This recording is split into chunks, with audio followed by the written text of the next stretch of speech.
Mohammed Hijab has abandoned Islam. He's now an ex-Muslim. He's an apostate. He's just too dumb to realize it. So, as usual, we'll have to explain it to him very, very slowly. What led to Hijab's apostasy? Quick review. Back in June, Mohammed Hijab, in a state of total delusion about the preservation of the Quran, had Sheikh Yasser Qadi on a live stream and tried to get the good sheikh to say that there's only one Quran, perfectly preserved, right down to the letter. Instead of affirming Hijab's delusions, however, Dr. Qadi absolutely destroyed the myth of perfect preservation, and Muslims around the world have been blaming Hijab and Dr. Qadi for crushing their confidence in the Quran. Hijab has been trying to redeem himself ever since, but he's not very wise in his tactics. Apart from screaming at Muslims and telling them they're weak if they don't mindlessly accept the standard narrative about the Quran, he's gone off the deep end with insults and abuse. Hijab started sending the apostate prophet messages telling him that he should kill himself.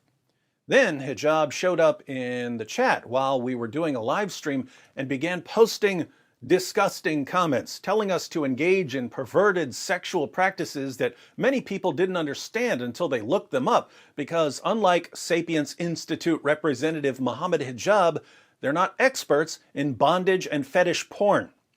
Following his tirade about golden showers, Hijab launched a campaign against the wives of critics of Islam.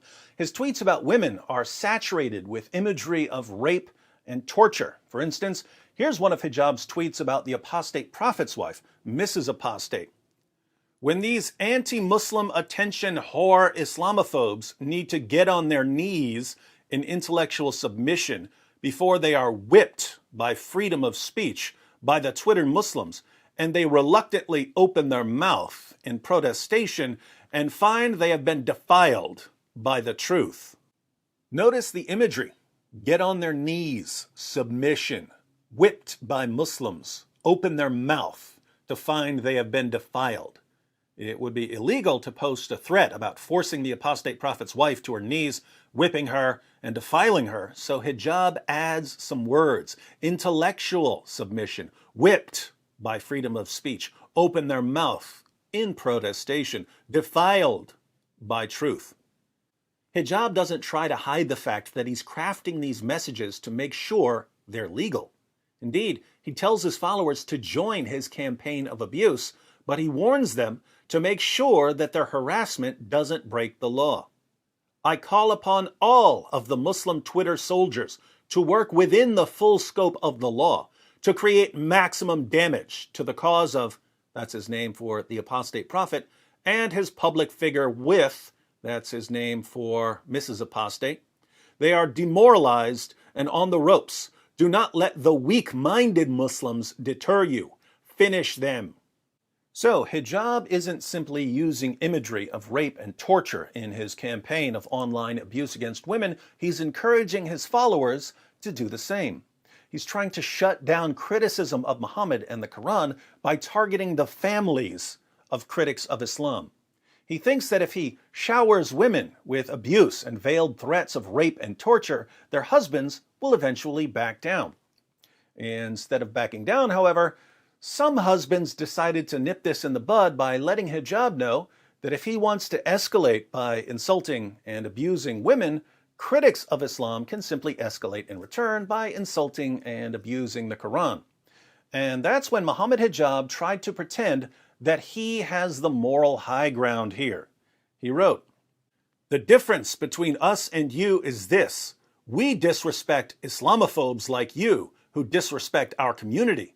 You disrespect our religion and our community. Quite frankly, I have never and would never gratuitously insult any sacred symbol in any religion, even though I can legally." Unlike us, Hijab has never and would never gratuitously insult any sacred symbol in any religion. He'll lie, he'll cheat, he'll heap abuse on women and encourage others to do so. He'll tell people to kill themselves. He'll babble about golden showers, but unlike us, he would never gratuitously insult any sacred symbol in any religion. What a great man.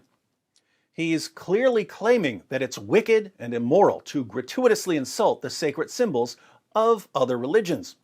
Now, we all know how Islam works. When Muslims are in the minority, it's wrong to insult other people's religions. But as soon as they're in the majority, we're destroying your statues and converting your churches and temples into mosques. But let's ignore most of Islamic history because hijab might say, well, those were just bad Muslims who were smashing those Hindu idols and sprinkling the pieces in front of the mosque so that Muslims would trample them regularly. Let's go back to the first generation of Muslims and see how they compare to Muhammad hijab. Obviously, since it's wicked and immoral to insult the sacred symbols of other religions, the Prophet Muhammad must have been extremely respectful in his interactions with the pagans of Mecca. The History of At-Tabari, Volume 6, page 93. The messenger of God, Muhammad, proclaimed God's message openly and declared Islam publicly to his fellow tribesmen. When he did so, they did not withdraw from him or reject him in any way, as far as I have heard, until he spoke of their gods and denounced them. Notice that the pagans of Mecca didn't have any problem with Muhammad preaching Islam until he started denouncing their gods. But according to hijab, it's wicked and immoral to insult other people's sacred symbols, so maybe Muhammad was denouncing them in a non-insulting fashion. A little later, in At-Tabari, page 101, the pagans complain about Muhammad's religious intolerance. They say, "We have never seen the like of what we have endured from this man. He has derided our traditional values, abused our forefathers, reviled our religion, caused division among us, and insulted our gods. We have endured a great deal from him." Muhammad reviled their religion and insulted their gods, the very things that hijab says no good person would ever do. Since Muhammad is the pattern of conduct in Islam, it should come as no surprise that his companions followed his example by insulting the sacred symbols of the pagans. In the passage we're about to read, a pagan named Urwa points out that there are only two possible outcomes for Muhammad in his war against his own tribe, the Quraysh. If Muhammad is victorious over the Quraysh, he'll be remembered as a man who slaughtered his own tribesmen. If the Quraysh are victorious over him, his followers will abandon him. Either way, Muhammad loses, so he should end his war against the Quraysh. Not a bad argument, but watch how Abu Bakr, Muhammad's closest companion and the first of the rightly guided caliphs, responds to Urwa. The History of At-Tabari, Volume 8, page 76. Urwa went to the Prophet and began speaking to him. The Prophet spoke as he had spoken to Budayl. Then Urwa said, "Muhammad, tell me, if you extirpate, if you completely destroy your tribesmen, have you ever heard of any of the Arabs who destroyed his own race before you? And if the contrary comes to pass, by God, I see both prominent people and rabble who are likely to flee and leave you." Abu Bakr said, "Go suck the clitoris of Alat." Alat was a goddess worshipped by Urwa. So Abu Bakr answers Urwa's entirely reasonable call for peace with an extraordinarily offensive insult against Urwa's religious beliefs. Go perform oral sex on your goddess, Urwa. This is how one of the greatest Muslims ever responded to a pagan in the presence of Muhammad himself. Now, if I were to say, "Hey, Muhammad hijab, why don't you go suck your prophet's penis?" Or, "Hey, Ali Dawah, why don't you go give oral to Allah?" they would immediately condemn me and start begging Christians to rebuke me. But in doing so, they would actually be condemning their own prophet and his companions. Interestingly, Muhammad hijab knows about Abu Bakr telling Urwa to go suck Alat's clitoris because hijab uses this story to justify his own abusive language towards non-Muslims.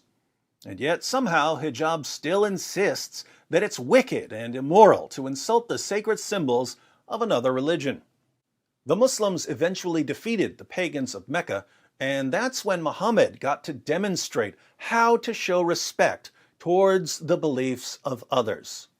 there were 360 idols at the Kaaba. Remember, according to Hijab, it's completely immoral to insult the sacred symbols of other groups. Sahih al-Bukhari, 2478. Narrated Abdullah bin Masud, the Prophet entered Mecca, and at that time there were 360 idols around the Kaaba. He started stabbing the idols with a stick he had in his hand and reciting, "And say truth," i.e. Islamic monotheism or this Quran or jihad against polytheists, has come, and batil, falsehood, i.e. Satan or polytheism, has vanished. Muhammad went around stabbing the idols. He desecrated them. And what did Muhammad and his followers do after that? They smashed the idols to pieces. Why? Because that's what Muhammad was sent to do.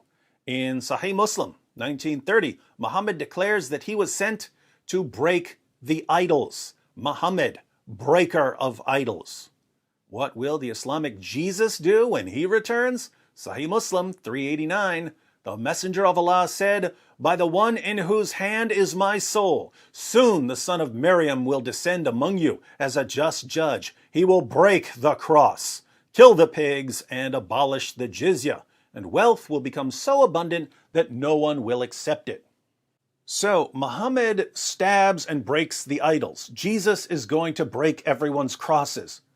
I'm starting to think that this religion has absolutely no respect for the sacred symbols of other people's religions. But what is Muhammad Hijab's boast? "I have never and would never gratuitously insult any sacred symbol in any religion, even though I can legally." Hijab condemns us for insulting the sacred symbols of his religion. He says that he would never do something so evil, so vile, so morally reprehensible. So Muhammad Hijab is better than Abu Bakr, right? And he's better than the Islamic Jesus, right? And he's better than his own prophet, right? And since Allah declares in Surah 33, verse 21 of the Quran, that Muhammad is an excellent pattern of conduct, while Hijab is saying that Muhammad is a terrible pattern of conduct because he insulted people's gods and goddesses, Hijab is claiming to be better than Allah, isn't he? The Islam I hear about from Muslims around the world today bears almost no resemblance whatsoever to the Islam I read about in actual Muslim sources. Allah tells us what a Muslim is in Surah 4, verse 65 of the Quran.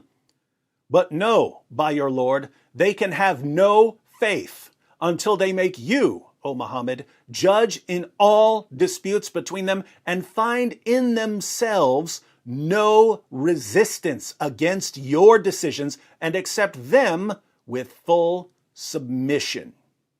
Islam means submission.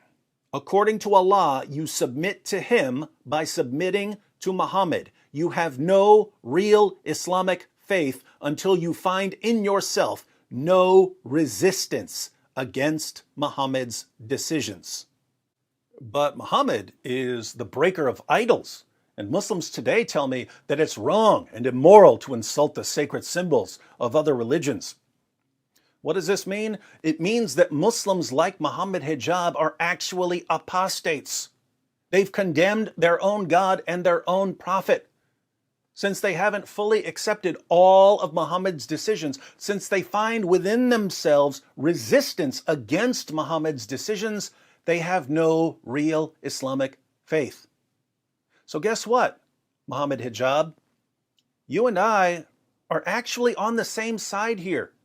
We're united in condemning your prophet. We're united in condemning your God. We're united in condemning your book. We're not united on whatever creepy golden showers nonsense you're into. We're not united on defiling women and such, but at least we agree that Muhammad was a horrible, horrible person. As an ex-Muslim, you probably now despise not only your former prophet, but also his book. Since you condemn your prophet, you'll obviously want to condemn his book as well. But we've seen, however, that unlike your former prophet, you would never insult the sacred symbol of any religion. You're too good for that. So you want to insult the Quran, but you can't. Don't worry, though. I'll take care of that part for you. I'm David Wood, breaker of false prophets, eater of demonic books. I gave you 4 days with no provocation whatsoever. I gave you time to ponder your mistakes, and you still didn't take down your tweets attacking women. A year from now, you'll be looking back at your decision to abuse women on Twitter as the greatest mistake you ever made. And given your interview with Sheikh Yasser Qadhi, that's saying something.